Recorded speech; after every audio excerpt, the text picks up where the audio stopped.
This year's finals matchup between the Thunder and Pacers will bring discussions about small markets, a lack of household names, and how that might impact TV ratings. All the while, a top 5 point guard matchup in finals history is staring us right in the face. This is just the 10th time ever, and only the second time in the last 52 years that two All-NBA point guards will square off in the finals. Shai Gilgeous-Alexander and Tyrese Halliburton also boast the third highest combined win shares of any starting point guard duo in finals history. What makes this matchup so fascinating is that they go about their business in such different ways. SGA won MVP and the scoring title with a funky, herky-jerky game that's become his trademark.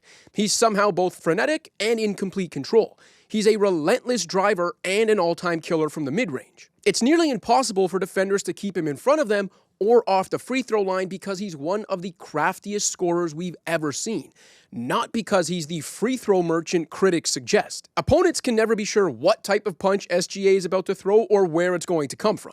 All they do know is it'll be a haymaker. Meanwhile, Halliburton is the new point god. That moniker belongs to Chris Paul, but we haven't seen a combination of playmaking and marksmanship like this since Steve Nash. Halliburton's a 3-level scorer with limitless range who perfectly balances his own scoring with the needs of his teammates. He's the ultimate conductor, and the Pacers' offense is his orchestra. He leads it by playing near mistake-free basketball every night.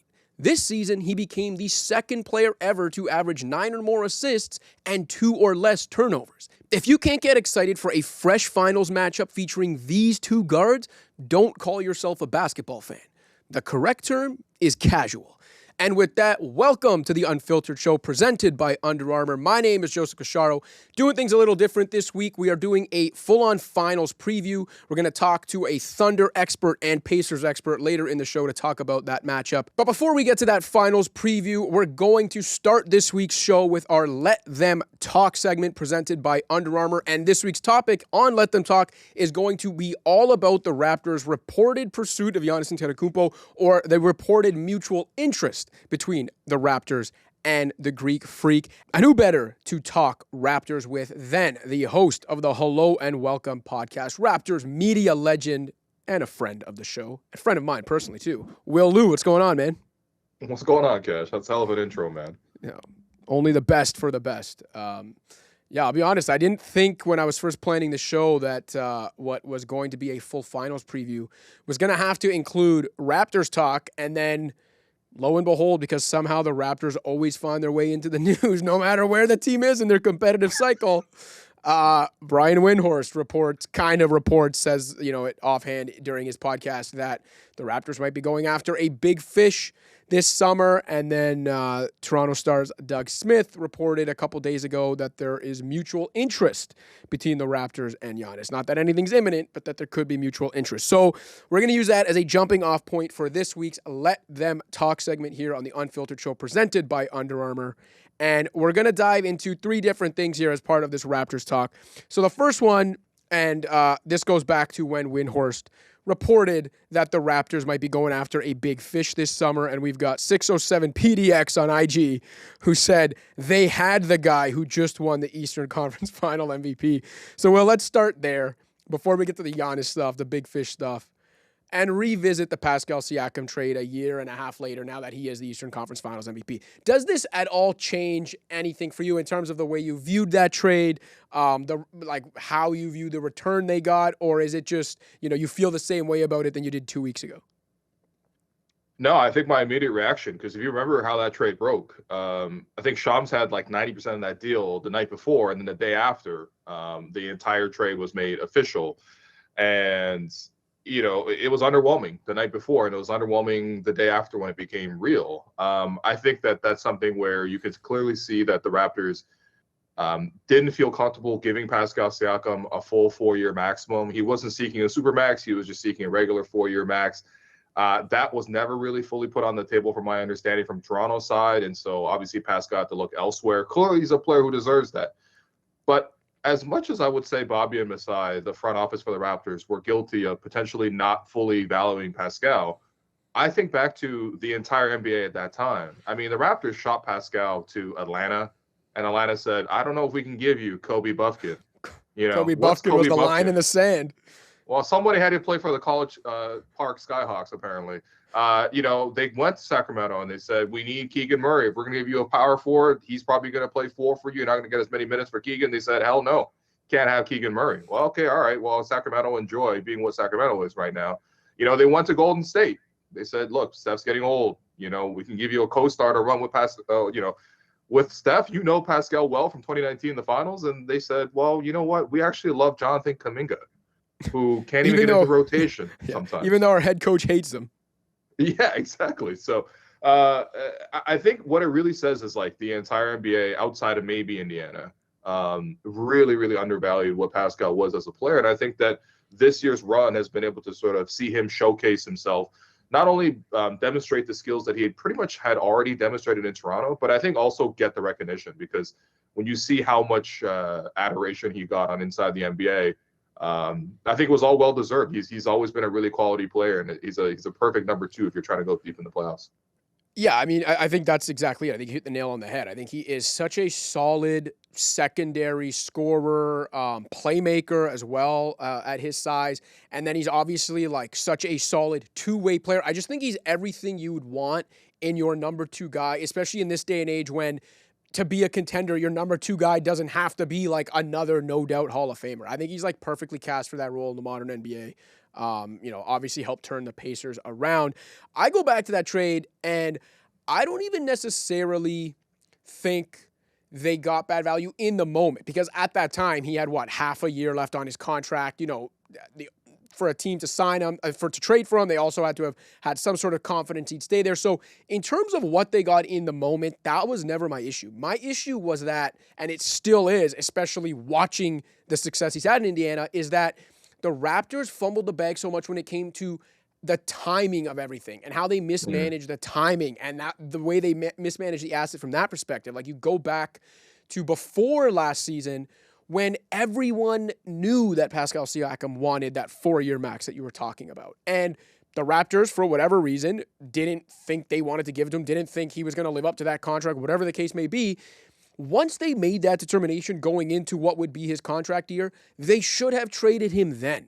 And I've seen some people, say, well, you don't know for sure, they could have got a better deal. But I'm pretty sure they could have got a somewhat better deal with a full year left on his contract as opposed to half a year. I've said it before, even if it was Indiana, not even a Ben Shepherd, the fact they couldn't get any of those young guys from the Pacers. So to me, that's still what sticks with me. It's not the package they got in the moment with a few months left on his contract. It's the fact that knowing they didn't want to give him the contract he wanted, they didn't trade him at that point, and they still went into a new season, into a contract year, with him on the roster, with a new coach who, was going to implement an offensive system that took the ball out of Pascal's hands. But there were just so many reasons why it wasn't going to work, and they held on to him until the point where they had to sell him for pennies on the dollar.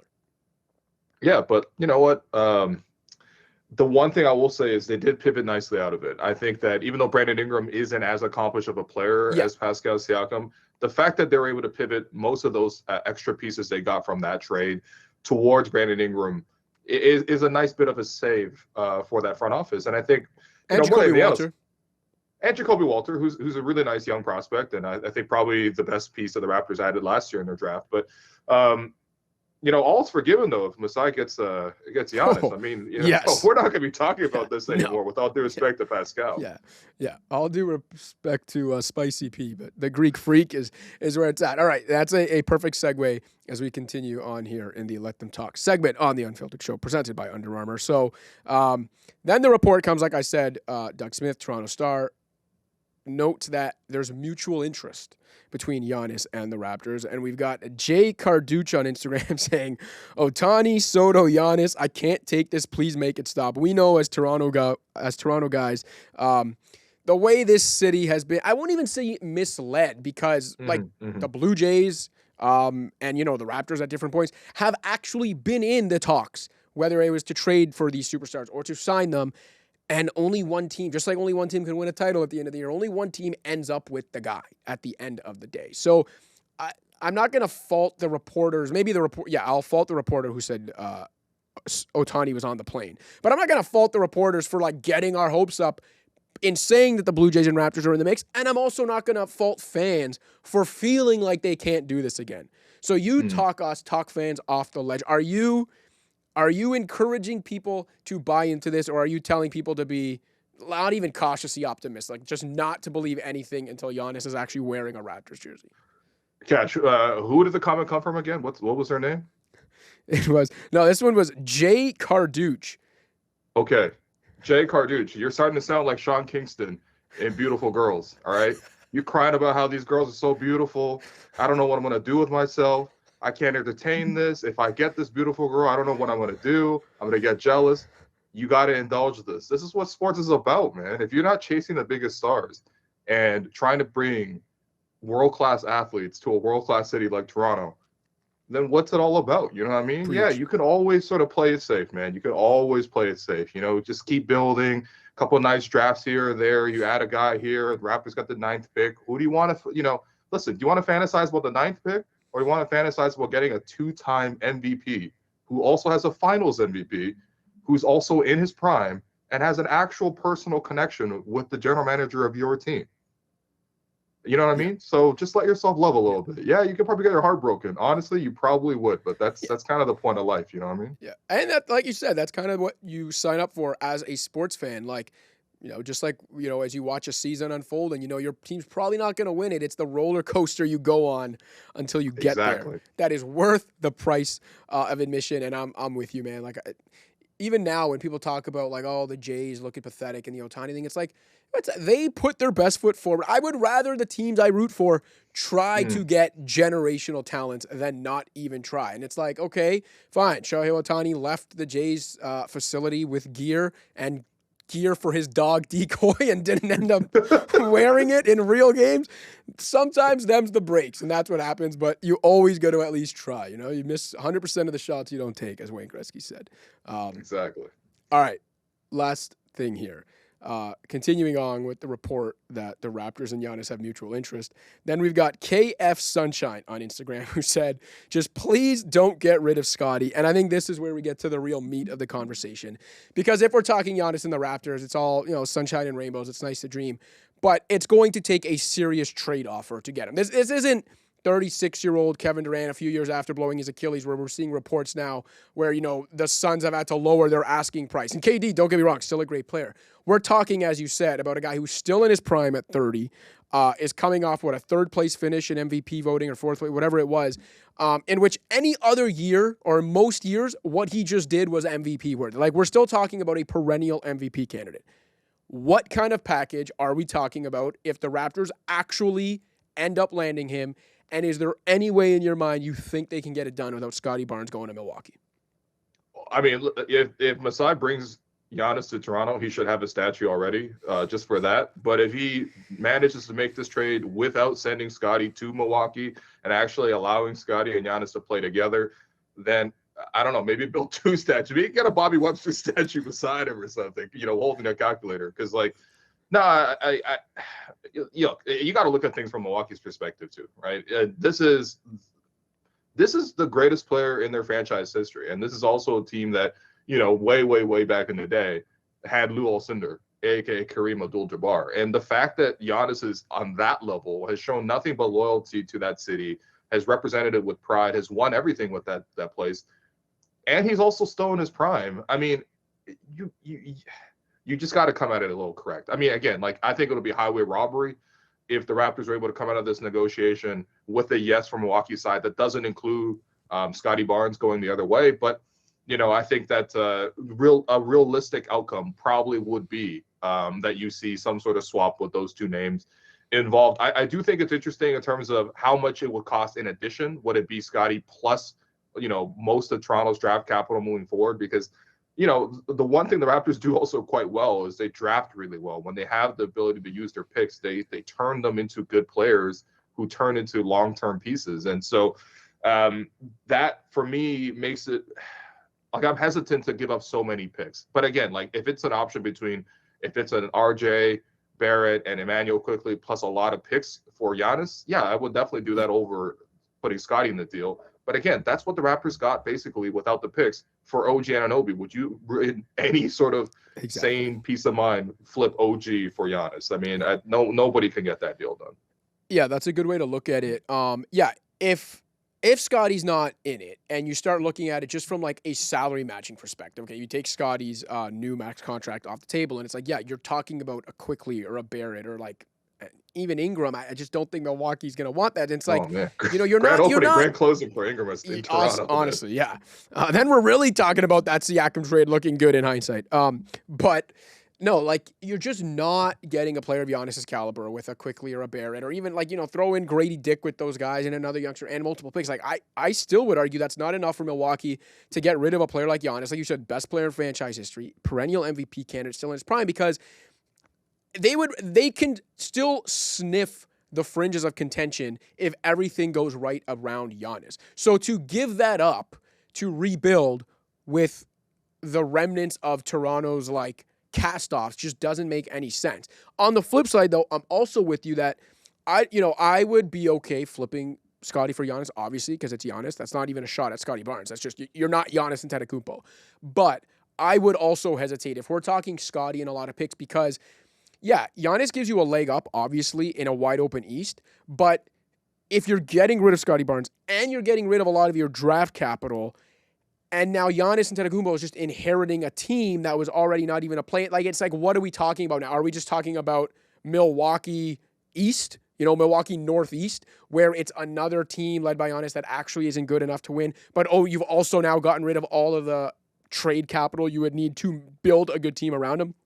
I think if Scotty's in the deal, which he probably has to be to get Giannis, you have to be really careful about how much more draft equity is going out the door with him, because the whole point of teams wanting draft equity when they trade a player like Giannis is to end up with a young all-star to build around. That's Scotty Barnes. So if you're already giving Milwaukee that, how many more picks do they want to hope to turn into more Barnes-like players?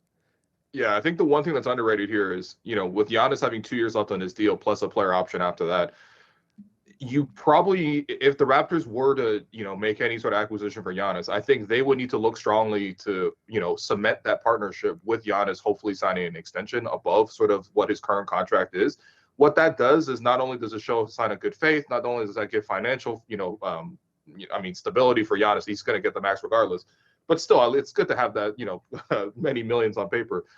But what that does is also, if it doesn't work out in a 2-3 year span, which is basically all NBA windows are now, you still have value left in that deal to recoup something. Yeah. And maybe you pay 100% of the value now, but maybe in 3 years you get 80% of the value back if it doesn't work out. So you have to think about it maybe in that sort of perspective as well.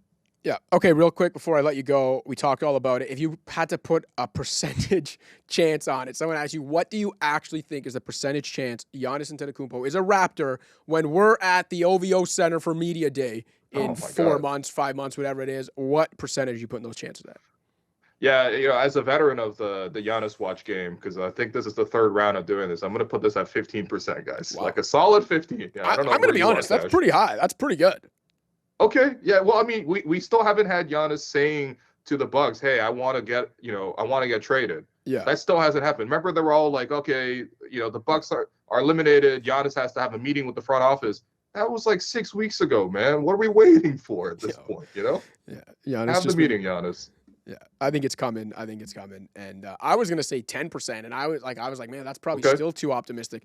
15, I'll take those chances. 15% chances, slightly higher than the chances the worst team in the league gets the number one pick. So I'll take those chances any day if we're talking to a player like Giannis.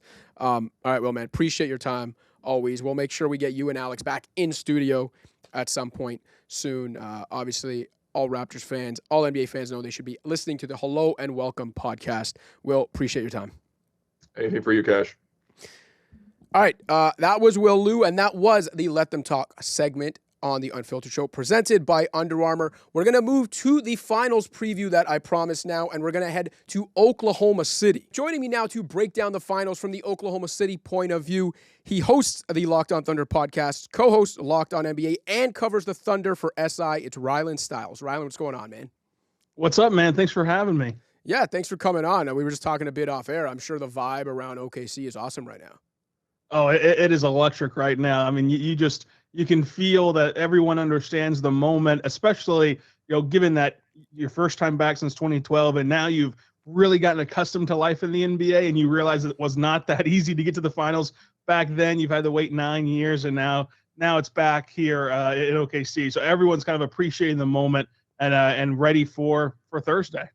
Yeah, that 2012 Thunder team is the team I use as an example all the time. When I'm talking with like coworkers, other media people, friends, whatever, about how in pro sports in the NBA, like sometimes a team's first chance ends up being their best chance, ends up being their last chance. And that 2012 Thunder team is the one I always kind of refer to when talking about that. So yeah, like you said, I mean, long time coming now, 13 years to get back there. But here the Thunder are. They are back there. They are a 68-win juggernaut that's, other than Denver, pretty much steamrolled through the Western Conference playoffs. So they're 9.5-point favorites in Game 1. I believe they're minus 700 to win the series. The only team that heavily favored to lose a finals was the 2004 Lakers, who lost to Detroit. So I want to ask you, from the Thunder point of view, how competitive of a series are you expecting?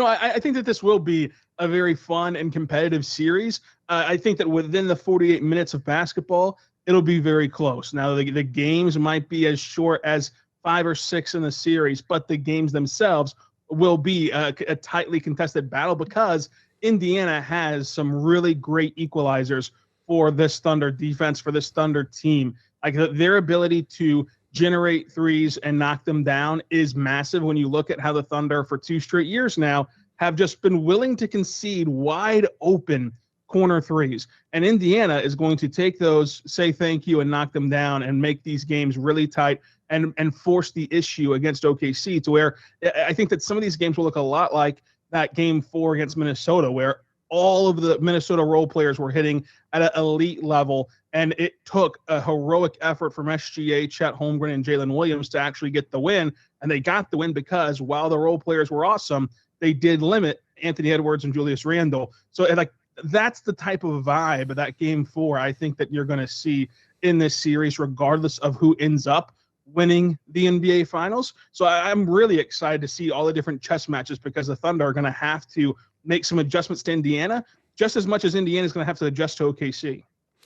You read my mind, and it's like you read my notes, even though I never sent them to you, because my question was going to be, is there something about the Pacers, their makeup, the way they play that you think could kind of neutralize this well-oiled Thunder machine? And I'm glad you brought up the shooting because, yeah, the Thunder, the way they play defense, obviously the way they protect the rim. Now, don't get me wrong. I know they recover out to those three-point shooters, and they're a great defense overall, but they do concede those looks, especially from the corners. And I mean, I'm sure I don't have to tell you, that's kind of how the Mavs beat them last year, right? Those role players going off from deep in that series. So is that kind of the only way you see the Pacers hanging in or winning this series, as if those role players are knocking down those open threes that the Thunder are conceding? Yeah, I think that that's their best chance to win it, is that if they can stay true to their identity as the Pacers of, one, pushing the tempo, because even after made shots, you see the Pacers get down the floor quick and in a hurry, and then the Thunder make a lot of their shots inside the arc to where that even puts more bodies further away from getting set defensively. And so if Indiana can still get the ball in and get the ball up into the front court, that they can have success there. But in the half-court offense, it'll be the Tyrese Halliburton effect of him handling this ball pressure from the Thunder, and the Pascal Siakam effect of him handling the swarming nature that the Thunder play with. As soon as someone of Siakam's ability touches the ball in the paint, he's surrounded by 3-4 Thunder players. And then if he can continue to make simple but yet effective quick reads out to the corner and out to above the break for maybe a Miles Turner 3, like if he can just continue to set guys up, then Indiana's going to have great success. It's going to at that point come down to make or miss in this league. And you saw against Denver, that's how they defended Jokic, and it came down to make or miss, and the Nuggets could not make enough shots from their complementary players to win that series. Indiana, on the other hand, has guys that you not only trust, but have proven it to this point in the playoffs. So then you look at, do you force the Thunder, who are a historically great defense, to make an adjustment to their identity in the NBA Finals after not adjusting the entire time in this regard of, you just play Halliburton straight up and Siakam straight up and stay home on the role players and trust that your guys can give them enough problems to have a good defense, and trust that your guys on the other end with Shea and Jada and Chet can outscore them on the offensive end. So it's going to be very interesting to see how willing that Mark is able to adjust and able to tweak his defense. But yeah, Indiana should be able to thrive from 3. Yeah, glad you mentioned Mark as well, because I think one of the kind of low-key, under the radar things in this series is the coaching matchup. Like Rick Carlisle, Mark Daniel, two excellent coaches in the league who have both had great playoffs. And also the ball pressure that you mentioned, the Pacers having to deal with, the Thunder are going to have to deal with it too, because these are two teams that really thrive by pressuring the ball on the defensive end. Do you think either team is more equipped to handle it? Because when you look at both lead guards, both, initiators of the offense, they're both extreme caretakers. Like SGA turns, I think I looked it up and it was like of every season in NBA history, I think there's like 93 of them where a guy had a 30+% usage and a 29% plus assist rate. SGA's last two seasons rank first and third in limiting turnovers. And then obviously on the Pacers side, it's like Halliburton, I think, was just the first player since Muggsy Bogues 30-something years ago to have 9+ assists and 2 or less turnovers in a season. So do you think either of those guys is better built to handle that ball pressure, or you think they're both equally equipped? I think that in terms of who they are as individuals, they're equal. In terms of who they're going to be facing off with, obviously, Shea's going to have a little bit easier of a time of not dealing with Lou Dort and Alex Caruso and Cason Wallace, who Caruso says Cason Wallace has the fastest hands in the NBA. It's like those guys will not be defending Shea. They'll be defending Halliburton. So I think that can be a little bit of an issue. However, both these teams team-wide protect the basketball. There's a 0.7% difference between these two turnover percentage, of how well that they take care of the possessions. And the Thunder, historically on their defense, have thrived off of creating turnovers. And that's been what people have been poking at. I do wonder if the turnover battle isn't, 24 and 21 and these huge numbers that it was in that Denver-Minnesota series. But what if they just simply create 14 turnovers against Indiana? But yet the Thunder only turn it over 6 times. And then you still get that gap in the margins to have some success for OKC. So I still think that turnovers will be a huge deal, even if it's not the traditional way that we think of them being a huge deal for the Thunder. But I would have to say that Shea is better equipped just because of who he's going up against, with no slight at all to Therese Halliburton, because he's awesome too. Yeah. Neesmith, Nembhard, these guys are great, but they are not Alex Caruso and Lou Dort on the defensive end. I'm sitting here in Canada. I don't have to tell you, like, no one's worried about whether Shea is going to rise to the occasion, whether he's going to shrink in the spotlight. And I feel like the Thunder have gone far enough where that shouldn't really be a concern in general, but they are still this young team. Like, everyone knows it. Youngest team to make the finals since the 77 Blazers. I did a piece coming into the playoffs where even despite their bit of a run last year, they were still like the second least experienced team in this year's playoff field. Put Shea aside, J-Dub and Chet. Is there any concern left in your mind in OKC that those two guys might still not be quite ready for this spotlight? Or is it just kind of like, no, like they're ready, all guns blazing. There's no issues there at all? Yeah, after that Game 7 against Denver, these two guys have looked like completely different players. And it sounds crazy to just base this off of that 5-game sample size against Minnesota. But if you couple it with who they've been as NBA players to this point, where they've been so uncommon in their ability to fail and then quickly adjust and then quickly implement those adjustments within the next game, within the next possession, within the next season. Like, they've been able to just stack their adjustments onto one another and become the players that they are now, where J-Dub is an all-star, all-defensive player, all-NBA player. Like, you have to kind of believe them that they figured it out. And it only took that Game 7 against Denver, whereas most players need a whole offseason or two to figure it out, especially after what J-Dub did in Game 6 against Denver. That Game 6 usually hangs around on you as a young player, and for him, he's made it a distant memory in these same playoffs. So I think that there is just a little skepticism just because of the moment of, like, hey, you're in the NBA Finals, and like as a human, that's going to hit you differently whenever, like, you're actually at the game and the ball's about to be tipped off and you're going to be playing out your childhood dream. So we don't really know how they'll handle it emotionally. But basketball-wise, I do think that both these guys have now seen how to have success in the NBA playoffs.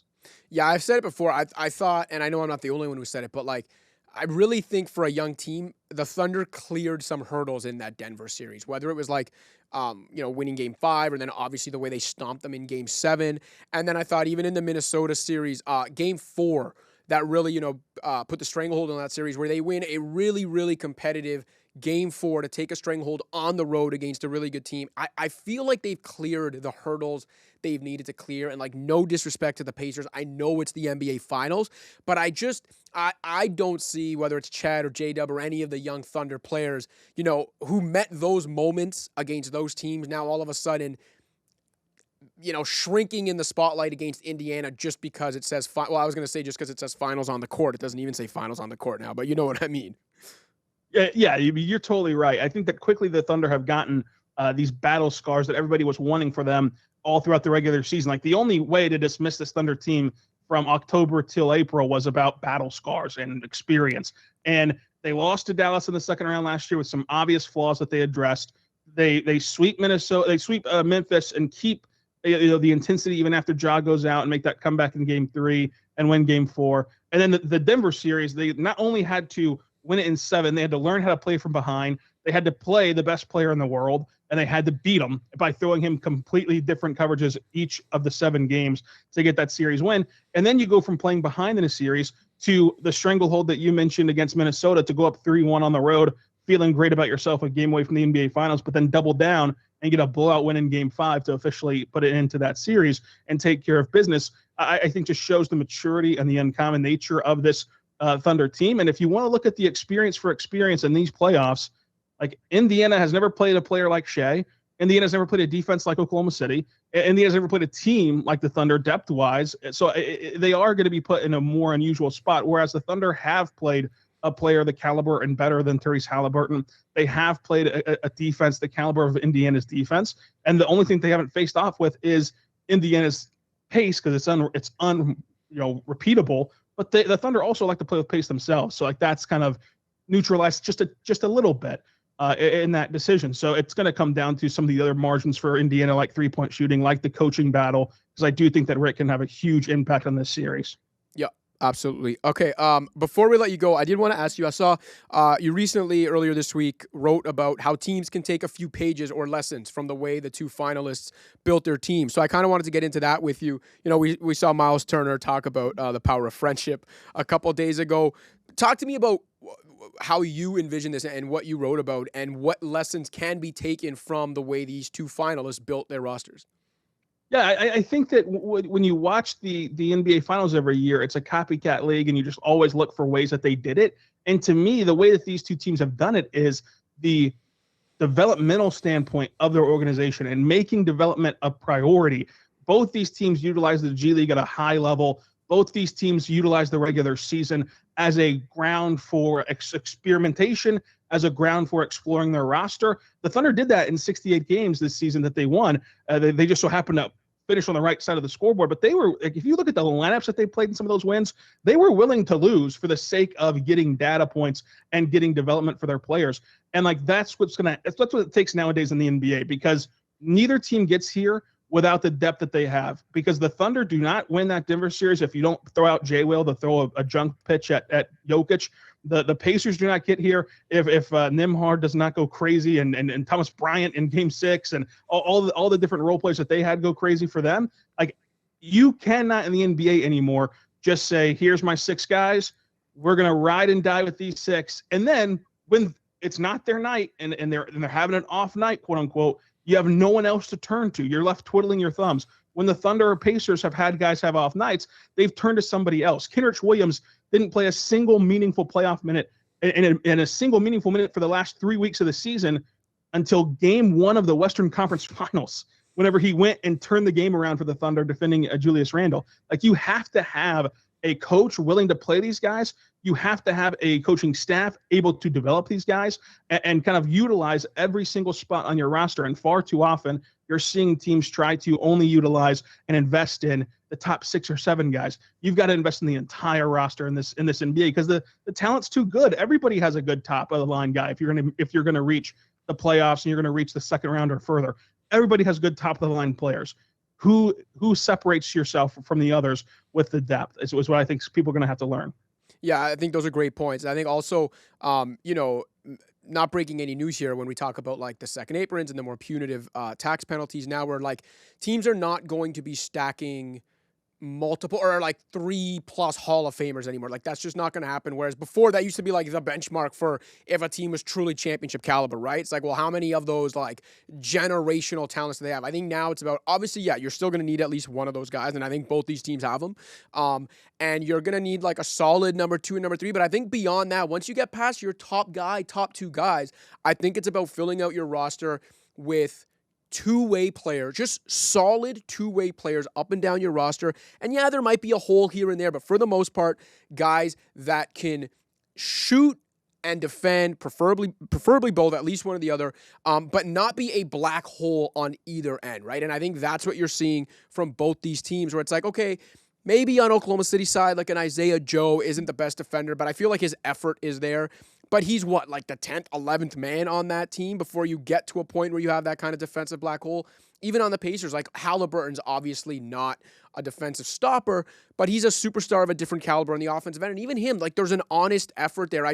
Neither of these teams have, in my opinion, really exploitable black holes on either end. And I think teams need to heed that warning about like where the NBA go, where it already is and where it's going. And I think that's the way you need to structure your team going forward. Yeah, you have to be willing to invest in your team in this regard of the draft. I don't think you can afford anymore at pick 27 to take an 18-year-old guy who has a 1% chance of being an all-star and a 99% chance of being a bust. Like, you have to invest in talented players that might not have the same sex appeal, but will help you go win games. And then invest in them in the sense of, the second round. And the Thunder got Isaiah Joe after he got cut by Philadelphia and didn't get any playing time in Philadelphia. They brought him in. And then once you develop these guys, you mentioned the second apron, if your starting point is like the second round and the low first round or the waiver wire, the next contract becomes a lot less than what you have to pay somebody else. So you kind of have this cost controlled talent built into the system here. If you do go out and hit on these developmental players, which is what's going to be required, especially as your teams naturally, get more expensive. Both these teams for the first time ever since the luxury tax was a thing, are not paying the luxury tax, neither one in the finals. So like they're going to have to, that bill's going to come due for them, but they've made it to where they can afford that bill because of how good their cheaper talent is. Yeah, I think there are a lot of lessons to be learned from both these teams. Rylan, appreciate talking hoops with you, man. Enjoy the finals. I know you mentioned the city's all abuzz there, as I figured it would be. We know the OKC fans are going to bring it. So enjoy the finals, man, and best of luck with all the coverage. Thank you, man. Thanks for having me on. Yep. All right, we got the OKC point of view. Now I want to take it to Indianapolis, to Indiana, and talk about the Eastern Conference champions, the Pacers side of the finals. And to do that, who better than Scott Agness? He covers the Pacers and the Indiana Fever for Fieldhouse Files. Scott, thanks for joining us. Yeah, happy to be on here. Yeah, I mean, I know I was telling you off air, but the reason I wanted to have you on is because we had you on as a guest in mid-December, and at the time, it was, kind of the low point of the Pacers season, and we were talking about, why they weren't able to replicate whatever magic they had in the run to the East Final last year, and I think we both were kind of in agreement that the biggest part of it was, Tyrese Halliburton just really wasn't 100%, wasn't right at that point of the year to start the season. So I wanted to ask you now, 5 months later, teams going to the finals. First of all, could you, in that moment, was there any part of you that really believed this kind of run was still possible for this team? Not just rebounding and getting back to the playoffs, but this kind of deep run. Not to the finals, no. But getting to the Eastern Conference Finals, potentially semifinals, absolutely. That was my expectation. And then things broke their way. They took advantage of certain things. They blossomed as a team. But to go back to your original point too, health was an incredibly important thing. And we later found out just how bad and tough situation Tyrese was in, where we knew he got a little bit re-injured at the Olympics, where he really couldn't have played even if they did need him, which meant he had no lead-in into training camp, didn't do too much right away in training camp, even though he said, I'm good. Well, you see how the Pacers want to play, right? With that pace, with that tempo. So much of it is read and react. Rick Carlisle's not calling many plays. Well, those are all instinctual and done through reps, and these guys didn't have those reps. And then on top of that, so many guys went down in November with, in particular, their top two defenders, Andrew Nembhard, Aaron Nesmith. Nembhard came back in December, Nesmith came back in January, and now those two in particular, but the entire team, has their hands full when it comes to the defensive end. And so they got healthy. They really locked in, zero in on what they were doing defensively. I mean, the final 4 months of the season, Zach, they were top 8 within the league. First month of the season, I think they were 29th. Not good. You're not going to win many games there. So you got healthy. Tyrese returned to his form. But we should mention, too, through all that, it was Pascal Siakam. Where would they be is the phrase I kept reiterating throughout the season. Where would they be without Pascal Siakam, who now has since won the Larry Bird Conference Player Finals MVP here recently? I think, even when you talk about that defense, I thought that was the most fascinating thing for me because, like how the Pacers looking right when Tyrese Halliburton looked right, not surprising to me. Them looking better with Nembhard and Nesmith back in the lineup, not surprising me. But becoming the defensive team they became over the last 4 months of the season when they were a top 4 team overall, went 40-17. They had an offense that went from number 19 to number 7 from early in the year to mid-year. But that defense that you mentioned is what really shocked me. So, how did this team, this roster that no one would have looked at, in any way, shape, or form and said defense could be a strength, how did they cobble together a top 7 defense for the last 4 months of the year? Yeah, that's one of the greatest questions, right? Because they don't have an elite defense. But I think it more leans into guys understanding their role, taking ownership of their matchup.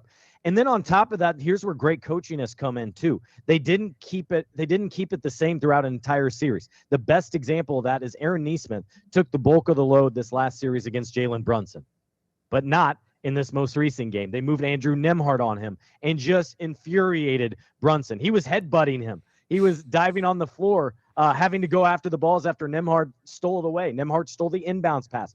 He just made Brunson's life hell ultimately.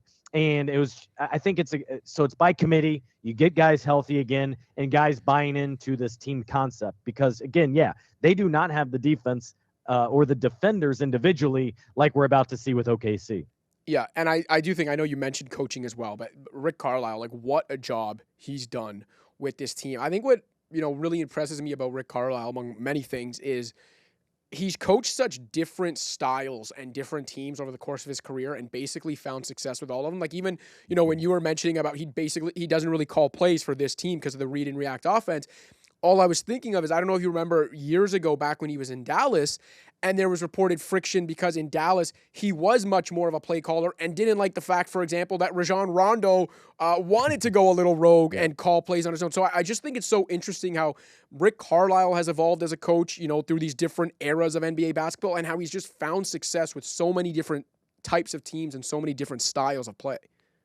The one overlying factor in all that is he's had an incredible Hall of Fame level point guard, though. Yeah. Jason Kidd, Luka, well said. Yeah. And now eventually here with Tyrese and such. And so, and talking with him about all that, it started the evolution of more hands off with Jason Kidd, but still it's hard to temper away from that. Now to the point, it was not too long ago when he was calling, he was totally disrupting things or was calling timeouts when the players weren't vibing with that because they'd want to take advantage of the defense when they could take advantage, they could get a mismatch or beat them in transition, those sort of things. Whereas Rick would want to stop a 6-0 run. He's like Popovich always was if he sees a couple things he doesn't like, he's calling a timeout. He doesn't care if it's 30 seconds into the game or 12 minutes at all. So Rick Carlisle, when he came here in 2021, his third stint with the team, his second time as a head coach, he's the one in my mind completely changed the fabric and the direction of this team because they were in the lottery for 3 straight years. They came out of that and then really rebuilt this team via smart, efficient trades. You mentioned him always having a Hall of Fame point guard. I know Tyrese Halliburton's still very young in his career, but if he continues on this trajectory, that's the kind of point guard he's going to be too. And then we were talking about Jason Kidd because, Rick Carlisle had him in Dallas. And it reminds me, so I've said for a while now that to me, and I'm not just saying this because I'm sitting in Canada, but I've said for a while that to me, Tyrese Halliburton is the closest thing to Steve Nash we have in the modern game when you look at his combination of playmaking, teammate optimization, and marksmanship. And it takes me back to, so I did a piece a few years ago, an oral history of Steve Nash's first year in Phoenix after the Mavs let him go, and then him going back to torment Dallas. And anyway, in doing that piece, David Griffin, who, longtime NBA executive, was an executive with the Suns when Nash was there, told me something that has stayed with me for a long time. And he said, Jason Kidd was a great point guard. and he could create a good shot for anyone else. But you could make Jason Kidd take a shot that he couldn't make. You could never make Steve Nash take a shot he couldn't make. And I think Tyrese Halliburton's the same because, yes, he's a pass-first point guard, and he's incredible, and he takes care of the ball, and he gets everyone involved. But he's also a three-level scorer with limitless range. And I just think he is so well uniquely equipped to handle this OKC Thunder defense. He also doesn't turn the ball over. So you sitting there in Indiana, as someone who watches him even more than I do, someone who watches the Pacers more than I do and more than any of us do you agree with that Tyrese Halliburton is uniquely equipped to handle this OKC ball pressure, to handle this OKC turnover machine? I agreed with the first part in terms of him being a three-level scorer, the range and such. That's my most interesting storyline here because there was not success against OKC from him during the regular season. One of their losses, he led the team in scoring with 18 points. This is an incredible OKC defense, I think, led by Lou Dort, who's going to get a lot of work on him, a Canadian. One of the stories I love in all this, which I've already written about a couple of years ago, the Benedict Mathurin, Lou Dort, best friends from Montreal, and now they're getting to square off in the finals. But in terms of Halliburton, I'm not sure if he's ready for that. I think that's my biggest question in all this is when they show him different looks, when they pressure him full court, when they show that length on him and the relentless number of defenders they can throw at him, he's going to have his hands full. So that'll be an interesting thing to watch in all this. And then to that point, where do his teammates elevate their game to maybe help him defer a little bit more maybe than he has to? If project a couple weeks into the future, the Pacers have made this a series, they've got a real shot to win the championship. What do you think the reasons will be? Like, what are the X factors where you're like, okay, if they can do these things or take care of these things, they actually have a chance in this series? Yeah, I think they got to win all the 50-50 balls. They can't get destroyed on the glass. That's one thing that this team, and this isn't even just this group. I mean, I've been covering this team 13 years. Rebounding's always been an issue. So they if they can neutralize that with Hartenstein and as well as inside with Chet Holmgren and not allow that to be an issue. My other thing here going into this series is, can they defend without fouling? SGA's averaging, I think, like 10 free throws per game. I'm fully expecting that to move up to 12, 15 per game. We saw Giannis at like 18 per game. We saw Jalen Brunson do well. But guess what? In this closeout game, Brunson was held to 2 free throw attempts in that game. So I think that's the other thing. And then on top of that, you're absolutely going to need their depth to maybe outshine that of OKC. And that's been a big talking point here in Indianapolis before this final series is the Pacers have more depth than every team they played. Well, I'm not so sure that's the case in this series. So it's got to be, I think, for them to win. Okay, before I let you go, you did mention the depth, and we've talked with various guests on today's show about the makeup of these rosters and the new blueprint for roster construction in the modern NBA. I want to go back to something Miles Turner said a couple days ago, which I loved, and he was talking about the way the Pacers were built and how they all get along, both teams in the finals, and then he talked about the value and the power of friendship. So from your perspective, covering the team all year like you have, how much value and I'm not going to ask you how much value do you put into friendship, but how much value do you put into chemistry and a group of guys that genuinely get along, genuinely care for each other, make plays for each other? Like, are we overvaluing it maybe just because these are two good, deep teams that happen to get to the finals? Or do you think that kind of camaraderie has actually helped this Pacers team get where they are? I think it definitely has helped. I mean, the number one thing for this franchise going in to this season was the continuity factor. They re-signed and rewarded all the players from last year. A half dozen players on this roster all began new contracts for this season, both stars with Siakam, with Halliburton's max contracts, to the bench with Obi Toppin, with TJ McConnell, those sort of things. And so there was that continuity factor. I think the other thing is they've been all in with each other for quite some time. I mean, I cover Summer League every single year, one of my favorite events. And the last couple of years, like 90% of the team has been there. I think 2 guys were missing a couple of years ago, and it was similar this past year. And then for the second consecutive year, they've held player-only minicamp, something they don't have to do. Guys don't have to show up. It's their last week, basically, before things ramp up with optional workouts, but they're really not optional, back in Indianapolis. And this year, who else? Pascal Siakam hosted them all down to his kind of Ranch, his basketball court down in Orlando. The year before that, Bruce Brown and Halliburton led them to Nashville. They wanted to visit that and experience. Bruce Brown really wanted to show Tyrese and the team Nashville because he's a big country music He's and a cowboy, and that type of thing guy, which is fun. Yeah. But that's where this really originated. And then you get in the heat of the battle. Remember, this is a group that hadn't experienced any kind of winning before last season. So what did they do? They reached the finals of the NBA Cup the first time that happened. And that was kind of their first experience winning individuals and as the team. Tyrese had no success. He had no playoff experience to that point. I think those little things, the preseason stuff, the NBA Cup finals, and then reaching the conference finals last year, despite the injuries. Remember, Tyrese was injured. He didn't play in the final 2 games of that sweep to the Celtics in the Eastern Conference Finals. I think all that has set them up for a huge successful postseason like we're seeing right now. And I think that's also part of why this team and this matchup for, real basketball fans is so fun, because you have these two really good, really entertaining, deep teams that do have a lot of camaraderie and continuity, that you can see the progression over the last couple of years, and you can see these incremental gains at various points. And here they are. So I started the show by talking about how, if anyone's obsessed with the whole market size thing or what the TV ratings will be, they are very much missing the forest from the trees. This is going to be great basketball. This is a series for good basketball fans. And if you can't understand that, as I said to start the show, you might be a casual. I was just going to say, you're not a basketball fan. Right. If you're only focused on those other two things, you're getting lost here on the social media discourse rather than, look, we could talk for 3 hours about how do they choose to guard. Well, maybe that's not the best idea. Yeah. Well, how do you slow SGA? Well, what about Jalen Williams? How about Siakam?